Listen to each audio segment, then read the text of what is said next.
네, 오늘은 빌립보에 보내는 편지라는 제목으로 하나님 말씀을 같이 한번 나누도록 하겠습니다. 우리 서로 좌우를 보며 한번 인사했으면 좋겠습니다. 은혜와 평강이 있으시길 원합니다. 이제 앞뒤를 보시면서 한번 더 인사합시다. 은혜와 평강이 있으시길 원합니다. 그렇습니다. 오늘 예배 가운데 하나님의 은혜와 평강이 충만하길 간절히 원합니다. 여러분들 혹시 편지를 받아 보셨는지요? 우리가 편지를 받을 때 그 편지를 누가 보냈는지에 따라서 그 마음이 조금씩 달라지는 것을 보게 됩니다. 광고나 우편물이 오게 되면은 내용도 보지 않고 그냥 대충 버리게 되죠. 하지만 많은 사람들이 정말 사랑하는 가족이 보냈다든지 아니면 특히 군에 간 아들이 보낸 편지라든지 병상에 계신 부모님께서 남겨주신 편지라면은 그 내용을 우리는 한 글자 한 글자 소중하게 읽을 것입니다. 그런데 만약 그 편지가 감옥에서 온 편지라면 어떨까요? 몸은 갇혀 있고 자유는 제한되어 있으며 앞날은 불확실한 사람이 보낸 편지라면은 우리는 자연스럽게 이렇게 생각하지 않겠습니까? 얼마나 힘들까? 무슨 도움을 요청하려고 편지를 썼을까? 그렇게 생각할 것입니다. 그런데 오늘 우리가 살펴볼 빌립보서는 조금 내용이 다릅니다. 이 편지는 감옥에서 온 편지입니다. 그런데 이 편지를 쓴 바울은 매여 있는 상황입니다. 자유롭지가 않습니다. 그리고 재판을 기다리고 있었습니다. 인간적으로 보면 걱정과 두려움과 원망이 가득할 수 있는 그런 상황이었습니다. 그런데 바울의 편지는 원망으로 시작하지 않는다는 것이죠. 억울함을 호소하는 말로도 시작하지 않습니다. 자신을 도와달라고 요청하지도 않는 것입니다. 바울은 이렇게 시작합니다. 그리스도 예수의 종 바울과 디모데는. 바울은 자신을 불쌍한 괴수라고 부르지도 않았고요. 억울한 피해자라고 이야기하지도 않았습니다. 그는 자신을 그리스도 예수의 종이라고 소개하고 있습니다. 그리고 감옥 밖에 있는 빌립보 성도들에게 이렇게 축복하는 거예요. 하나님 우리 아버지와 주 예수 그리스도로부터 은혜와 평강이 너에게 있을지어다. 그렇습니다. 이것이 복음의 능력인 것 같습니다. 환경은 바울을 가두어 두었지만 바울의 믿음을 가둘 수는 없었습니다. 사람들은 바울을 죄수로 보았지만 바울은 자신을 그리스도의 종으로 보았습니다. 그리고 몸은 매여 있었지만 그의 마음에는 하나님의 은혜와 평강이 있었던 것입니다. 오늘 본문은 단 2절입니다. 편지의 첫 인사말처럼 보이는 내용입니다.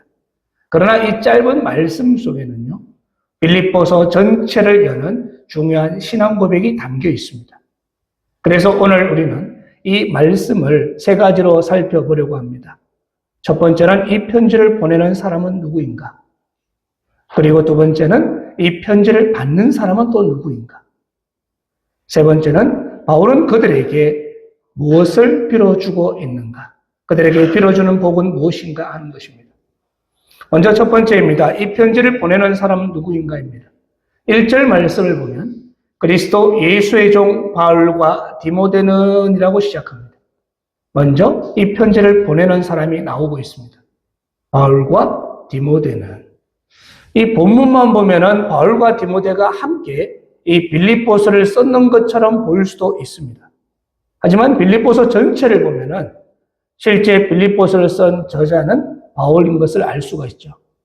빌립보서 1장 3절에 바울은 이렇게 이야기합니다. 내가 너희를 생각할 때마다 나의 하나님께 감사하며 라고 이야기합니다. 그리고 2장 19절에 가면은 내가 디모데를 속히 너희에게 보내기를 주 안에서 바람은이라고 말하고 있습니다. 그러므로 지금 디모데는 공동 저자라기보다는 당시 바울 곁에 있었던 귀한 동역자로 보는 것이 조금 더 자연스러운 것 같습니다. 지금 바울은 감옥 안에 있습니다. 빌립보서 1장 7절에서 바울은 자신을 매임 가운데 있다라고 말하고 있습니다. 그리고 1장 13절에서는 자신의 이 매임이 시위대 안과 그 밖의 모든 사람에게 나타났다라고도 이야기합니다. 그리고 4장 22절에 가면은 가이사의 집 사람들 중 몇이 무난한다라고도 말하고도 있습니다. 이런 여러 가지 표현들을 볼 때 전통적으로 많은 사람들은 바울이 로마 감옥 안에서 빌립보서를 썼다라고 알고 있고 그렇게 이해하고 있습니다. 그렇게 감옥 안에 있는 바울이 빌립보 교회에 편지를 쓰면서 자기 자신을 이렇게 소개하는 거예요. 그리스도 예수의 종 바울은이라고 소개하고 있습니다. 바울은 자신을 사도 바울이라고 말할 수도 있었습니다. 실제로 다른 서신서에 보면은 자신의 사도권을 강조하고 있습니다. 그러나 빌립보서에서는요, 그렇게 하지 않는다는 것이죠. 지금 빌립보 교회와 바울의 관계가 매우 친밀했기 때문입니다. 빌립보 교회는 바울을 의심하거나 배척한 교회가 아니었습니다. 오히려 바울의 사역을 사랑으로 후원했고 바울이 고난당할 때 함께 마음을 나누었던 교회였습니다. 그래서 바울은 권위를 앞세우기보다는 자신의 깊은 정체성을 그냥 밝히는 겁니다. 나는 그리스도의 예수의 종입니다 라고 이야기하는 거죠. 여기서 종이란 말은요, 주인의 뜻에 속한 사람을 이야기합니다. 자기 뜻대로 사는 사람이 아니라 주인의 뜻에 따라 사는 사람입니다. 자기 욕망을 그 중심에 두는 것이 아니고 주인의 명령을 그 중심에 두는 사람을 이야기합니다. 그러나 예수님은 우리를 억압하는 주인은 아니라는 것이죠. 예수님은 우리를 살리시기 위해 친히 종의 형체를 입으신 분이십니다. 빌립보서 2장 6절과 8절을 보면 예수님은 근본 하나님의 본체시지만 자기를 비워 종의 형체를 가지셨고 사람들과 같이 되셨으며 십자가에 죽기까지 복종하셨다라고 이야기합니다. 그렇게 바울은요, 나는 그리스도 예수의 종입니다 라고 말할 때 그 안에는 이런 고백이 담겨 있는 거예요. 예수님은 나의 주인이십니다. 나는 더 이상 내 마음대로 사는 사람은 아닙니다. 내가 자유하든지 매여 있든지 높아지든지 낮아지든지 살든지 죽든지 내 삶의 목적은 예수 그리스도입니다 라는 고백이 담겨 있는 거예요. 무슨 고백이 담겨 있다고요?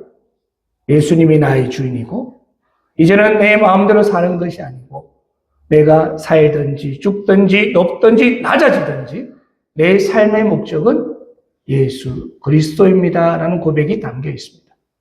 사랑하는 성도 여러분, 이것이 저는 우리 성도들, 우리 신자의 정체성인 줄로 믿습니다.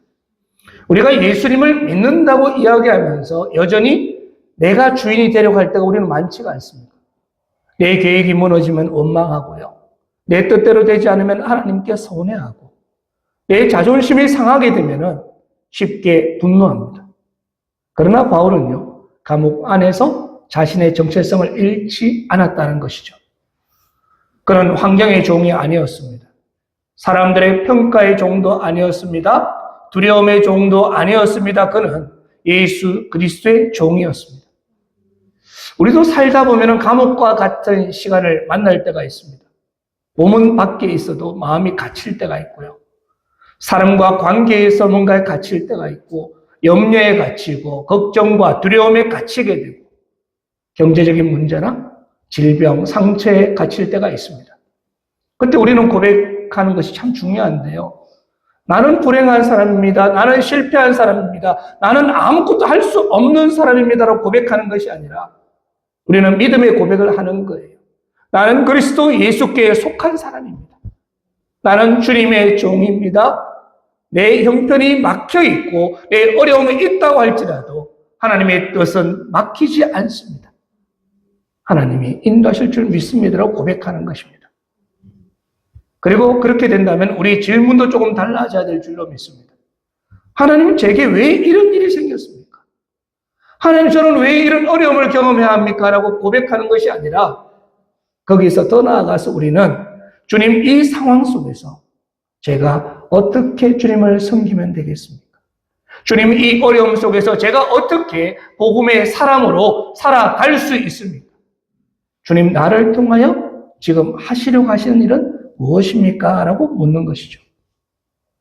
지금 바울 곁에는요, 귀한 동역자인 디모데가 있습니다. 사도행전 16장을 보면은 바울이 2차 선교 여행 중에 마게도니아에서 사람의 환상을 보고 유럽으로 건너갑니다. 그리고 빌립보에 이르게 되죠. 그때 바울 곁에 실라와 디모데와 누가가 함께 있었습니다. 디모데는 빌립보 교회 시작부터 바울과 함께 했던 동역자입니다. 또한 바울이 감옥에 있을 때에도 그의 곁에 같이 있었습니다. 바울이 고난당할 때에도 떠나지 않고 함께 있었던 것입니다. 사랑하는 성도 여러분, 교회에는요, 바울도 필요합니다. 그런데 디모데도 필요하다는 거예요. 앞에서 복음을 전하는 사람도 필요하고 곁에서 함께 기도하며 섬기는 사람도 필요합니다. 큰 일을 맡은 사람도 귀하지만 어려울 때 말없이 곁을 지켜주는 사람도 귀하다는 거예요. 사랑하는 성도 여러분, 우리는 어떤 사람입니까? 교회가 평안할 때만 함께하는 사람입니까? 아니면 어려울 때도 기도하며 함께 하시는 분이십니까? 복음의 공동체는요, 결코 혼자 세워지지 않습니다. 하나님은 바울을 세우셨고 또 디모데도 같은 동역자로 붙여주셨습니다. 저도 우리 교회가 그런 공동체가 되어야 할 줄로 믿습니다. 함께 세워가는 거예요. 목사 혼자 세우는 것도 아니고요. 장로님이 세우는 것도 아니고요. 권사님이 세우신 것도 아니고 우리가 함께 세워가는 교회가 되어야 될 줄로 믿습니다. 그럼 두 번째, 이 편지를 받는 사람은 누구일까요? 1절 전체를 보면 그리스도 예수의 종 바울과 디모데는 그리스도 예수 안에서 빌립보에 사는 모든 성도와 또한 감독들과 집사들에게 편지하노니라고 이야기합니다. 바울은 이 편지를 빌립보에 사는 모든 성도에게 보냈습니다. 누구에게 보냈다고요? 빌립보에 사는 모든 성도에게. 빌립보는요, 중요한 도시였어요. 아시아와 유럽을 잇는 길목에 있었고요. 또 로마 식민 도시였습니다. 그리고 로마 군인들과 관리들이 많이 살았던 지역입니다. 그리고 이 사람들이 로마 시민권이라는 자부심이 대단한 도시였습니다. 그래서 빌립보를 작은 로마라고 이야기하기도 합니다. 로마지만 좀 작은 로마 같다라고 이야기하는 것이죠. 그런 빌립보에 복음이 들어가는 거예요. 사도행전 16장을 보면은 바울은요, 원래 아시아의 복음을 전하려고 했습니다. 그런데 성령님이 거기를 막으시는 것이었죠. 비두니아라고 가고자 했지만 예수님의 영이 허락하지 않습니다. 그러던 중에 드로아에서 밤에 환상을 보게 됩니다. 마게도냐 사람 하나가 서서 건너와서 우리를 도우라고 요청하는 환상을 보는 거예요. 그리고 바울은 이것이 하나님의 부르심이라고 깨닫고 마게도냐로 건너갔습니다. 그렇게 유럽의 땅에 복음이 전해지기 시작한 것입니다. 그리고 그 첫 열매 가운데 하나가 빌립보 교회였던 것이죠. 빌립보 교회 시작을 보면 참 독특합니다. 빌립보 교회 안에 첫 번째로 등장하는 사람은 루디아입니다. 그는 자주 장사를 하는 여인이었습니다. 경제적으로도 어느 정도 여유가 있던 상인으로 보입니다. 그는 하나님을 경외하는 사람이었고 주님께는 그 마음을 열어 바울의 말을 듣게 하시고 따르게 하셨습니다. 또 두 번째로 등장하는 사람은 귀신 들려 점을 치는 여종이었습니다. 그는 사람들에게 이용당하는 사람이었습니다. 주인들은 그를 통해 돈을 벌어들였었고요. 그 여인의 인격보다는 그 능력을 이용했던 사람들입니다. 그러나 예수 그리스도의 이름으로 이 여종은 매임에서 풀려나게 되죠. 그리고 세 번째 등장하는 사람은 빌립보 감옥의 간수였습니다. 그는 로마 정부 아래서 일하던 사람입니다. 바울과 실라가 감옥에 갇혀 기도하고 찬송할 때 옥문이 열리게 되고요. 이 사건을 통해서 간수와 그 집이 다 구원을 얻게 되었습니다. 좀 전에 말했던 루디아는 부유한 상인이었고 여종은 사회적으로 낮은 지위에 있던 사람이었고 간수는 로마 체제 안에서 일하던 사람이었습니다. 출신도 서로 다르고 신분도 다르고 사는 그 삶의 자리도 서로 다릅니다. 그런데 복음은요, 이들을 하나로 묶는 것이었습니다. 사랑하는 성도 여러분, 이것이 바로 교회입니다. 교회는 성격이 비슷한 사람이 모이는 것이 아닙니다. 수준이 맞는 사람끼리 있었으면 참 좋겠지만 전혀 그렇지 않습니다. 교회는 예수 그리스도의 은혜로 부름 받은 사람들이 함께 모이는 곳이 바로 교회입니다. 주님의 은혜로 모이는 거예요. 그래서 서로 신분도 다르고 사는 방식도 다르지만 주님 안에서 하나 모여서 함께 살아가는 것입니다. 세상에서 나눠질 사람들이 복음 안에서 하나가 되는 거예요. 세상에서는 함께 앉기 힘든 그런 사람들이 주님의 식탁 안에서 함께 앉는 것입니다. 서로 다른 이름으로 불리던 사람들이 그리스도 예수 안에서 성도라는 한 이름으로 불리는 것입니다. 성도는요, 거룩한 사람을 뜻하지 않습니다. 그러나 이 말은 그들이 완벽하다는 말은 아닙니다. 죄가 없다는 뜻도 아니고요. 성도는 하나님께 속한 사람이라는 것입니다. 세상 가운데 살아가지만 하나님께 구별된 사람입니다. 우리 서로를 보고 한번 이야기했으면 좋겠습니다. 당신은 하나님의 성도입니다. 네, 한 번 더 할까요? 당신은 거룩한 성도입니다. 그렇습니다. 본문에서는 중요한 표현이 나옵니다. 그리스도 예수 안에서 빌립보에 사는 모든 성도. 이 구절을 보시면요, 성도에게는 두 가지 주소가 있습니다. 하나는 땅의 주소입니다. 그들은 어디에 살고 있습니까? 빌립보에 살고 있었습니다. 또 하나는 그들의 영적인 주소가 기록되어 있습니다. 그들은 그리스도 예수 안에 있었습니다.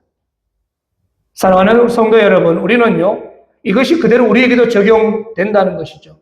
우리는 대구에도 살 수가 있고 경산에도 살 수가 있고 각자의 가정과 직장과 삶의 자리가 있습니다. 그러나 성도에게는 더 깊은 주소가 있다는 거예요. 우리는 그리스도 예수 안에 있는 사람입니다. 믿으십니까? 우리는 세상 안에 살지만 세상에 속한 사람이 아닙니다. 지금 우리는 현실을 살아가지만 현실이 우리의 주인이 되게 하지 않습니다.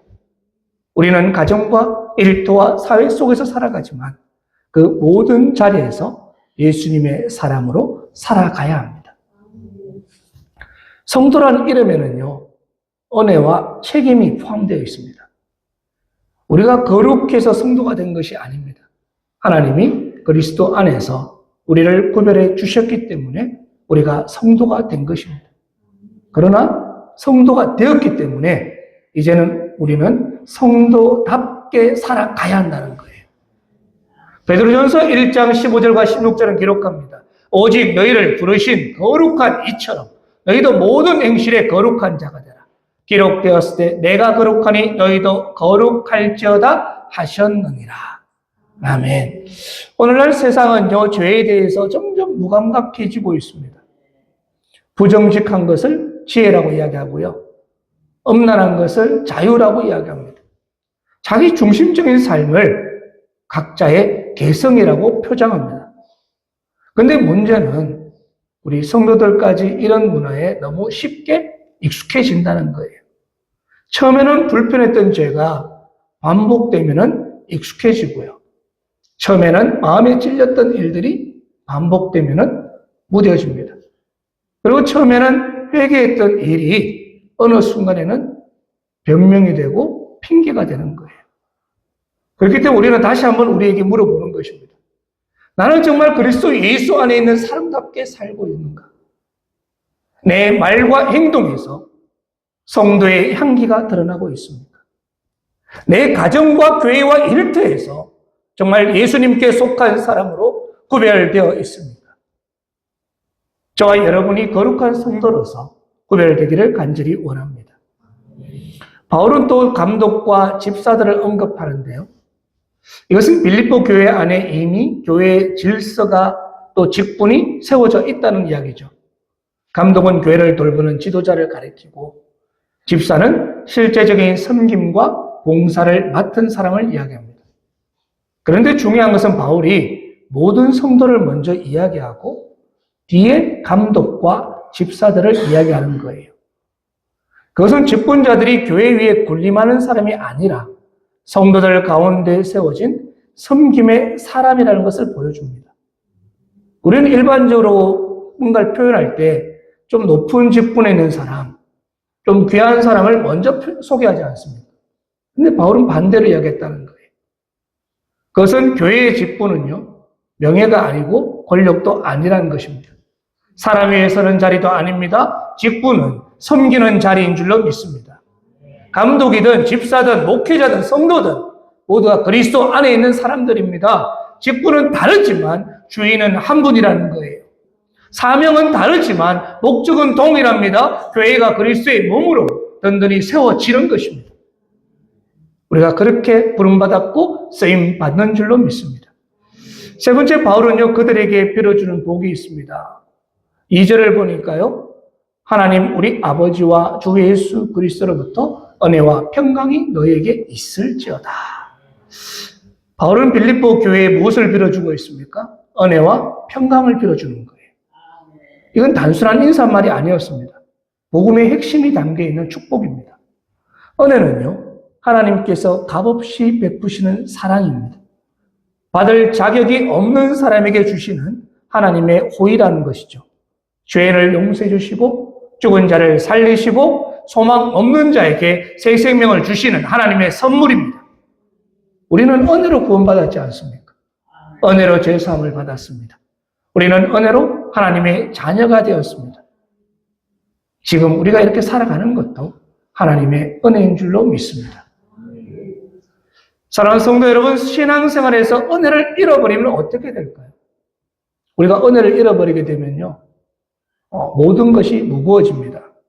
예배도 의무가 되고요, 봉사도 짐이 되고, 기도도 그냥 형식이 되어버립니다.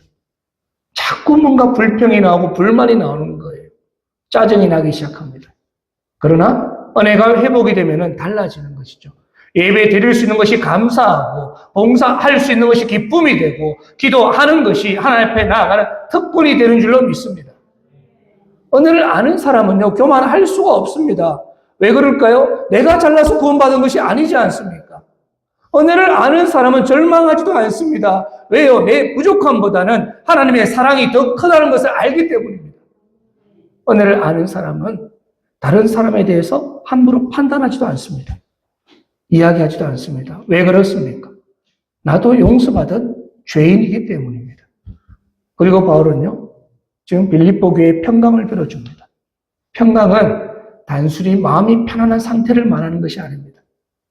문제가 하나도 없는 상태도 아닙니다. 성경이 말하는 평강은 하나님과의 관계가 회복된 데서 오는 참된 평안을 이야기합니다. 로마서 5장 1절은 기록합니다. 그러므로 우리가 믿음으로 의롭다 하심을 받았으니 우리 주 예수 그리스도로 말미암아 하나님과 화평을 누리자. 죄로 인해 하나님과 원수가 되었던 우리가 예수 그리스도의 십자가로 하나님과 화목하게 되었습니다. 그 결과 우리 안에 참 평강이 임하는 것입니다. 하나님의 은혜가 임하게 되면은 평강은요, 열매처럼 자연스럽게 따라오게 됩니다. 그러므로 하나님의 은혜를 모르면요, 우리는 참 평강을 누릴 수가 없습니다. 사람에게 인정받아야만 평안한 사람은 늘 불안하고 흔들릴 거예요. 그리고 돈이 많아야지 편안한 사람은 물질이나 재정적으로 어려울 때 흔들리게 됩니다. 건강해야지만 편안한 사람은 몸이 약해지면 절망하게 되는 것이죠. 상황이 좋아야만 편안한 사람은 상황이 바뀔 때마다 흔들리고 무너지게 될 것입니다. 그러나 하나님 은혜 위에 선 사람은 다르다는 것입니다. 감옥 안에 있어도 평안을 누릴 수가 있습니다. 억울한 일을 만나도 무너지지 않을 수가 있습니다. 내 뜻대로 되지 않는다고 해도 하나님을 신뢰할 수가 있습니다. 바울이 바로 그 증거이지 않습니까? 바울은 감옥 밖에 있는 빌립보 성도들에게 감옥 안에서 은혜와 평강을 빌어주는 거예요. 자유로운 사람이 감옥에 있는 사람에게 위로해야 될 것 같은데 오히려 감옥 안에 있는 사람이 감옥 밖에 있는 성도들을 축복하고 그들을 위로하는 것입니다. 저는 이것이 복음의 능력인 줄로 믿습니다. 환경이 평강을 만드는 것이 아니라 하나님의 은혜가 평강을 만든다는 것이죠. 바울은요, 은혜의 평강의 출처를 분명하게 이야기합니다. 하나님, 우리 아버지와 주 예수 그리스도로부터. 하나님, 우리 아버지와 주 예수 그리스도로부터. 사랑하는 성도 여러분, 은혜와 평강은요, 세상이 줄 수 없습니다. 돈이 줄 수 있는 것도 아닙니다. 성공이 주는 것도 아닙니다. 사람의 칭찬이 줄 수 없습니다. 오직 하나님 아버지와 우리 주 예수 그리스도로부터 나오는 줄로 믿습니다. 여기서 하나님은요, 우리 아버지이십니다. 우리 아버지. 그럼 아버지 하면 어떤 마음이 드세요? 아버지는 멀리 계신 분이 아니지 않습니까? 그리고 두려운 분이 아닙니다. 예수 그리스도 안에서 우리를 자녀 삼으신 분, 우리 하나님이 우리 아버지라는 거예요. 그리고 예수님을 말씀하십니다. 주라고 말씀하십니다. 우리의 구원자일 뿐 아니라 우리의 삶을 다스리는 주님이라는 것이죠. 우리 신앙생활은요, 결국 이 두 가지 고백 위에 세워지는 것입니다. 하나님은 나의 아버지이십니다. 예수 그리스도는 나의 주님이십니다. 이 두 가지 고백이에요. 하나님은 나의 아버지십니다. 예수 그리스도는 나의 주님이십니다. 이 고백이 분명하면요, 우리의 삶이 달라집니다. 하나님 아버지시기에 우리는 버림받은 사람이 아니라는 것이죠. 예수님이 우리의 주님이시기에 우리 마음대로 살아갈 수 없습니다. 하나님이 아버지시기에 우리는 두려움 가운데서도 기도할 수 있고요. 예수님이 주님이시기에 우리는 어려움 속에서도 순종할 수가 있는 것입니다. 우리에게 정말 필요한 것은 하나님으로부터 오는 은혜와 평강인 줄로 믿습니다. 은혜가 있으면은 다시 시작할 수 있고요. 평강이 있으면은 무너지지 않을 수가 있습니다.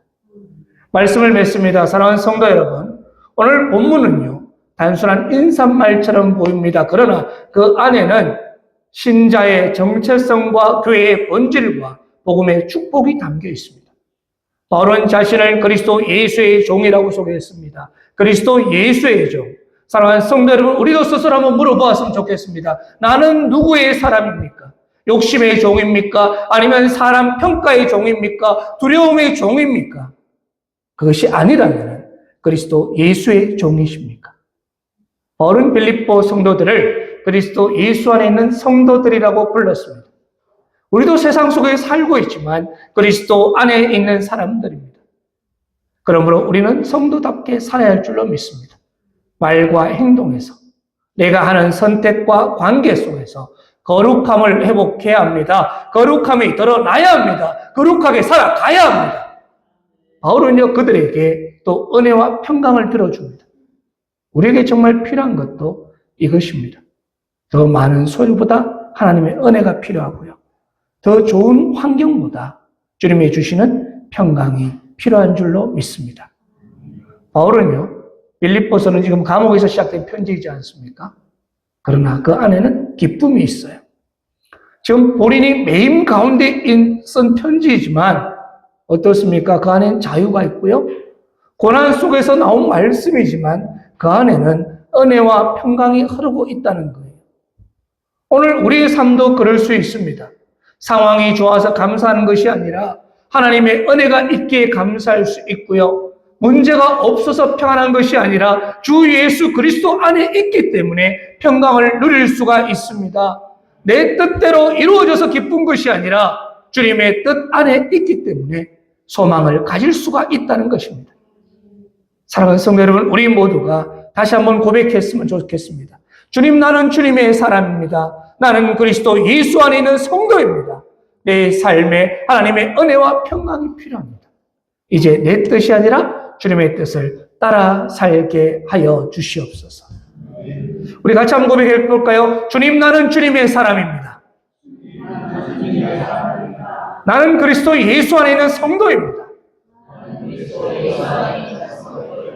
내 삶에 하나님의 은혜와 평강이 필요합니다.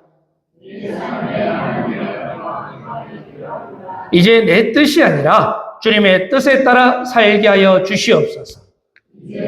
뜻이 아니라 주님의 뜻에 따라 살게 하여 주시옵소서. 그렇습니다. 이 고백이 우리 모두의 고백이 되기를 주님의 이름으로 축원합니다. 아멘. 기도드리겠습니다.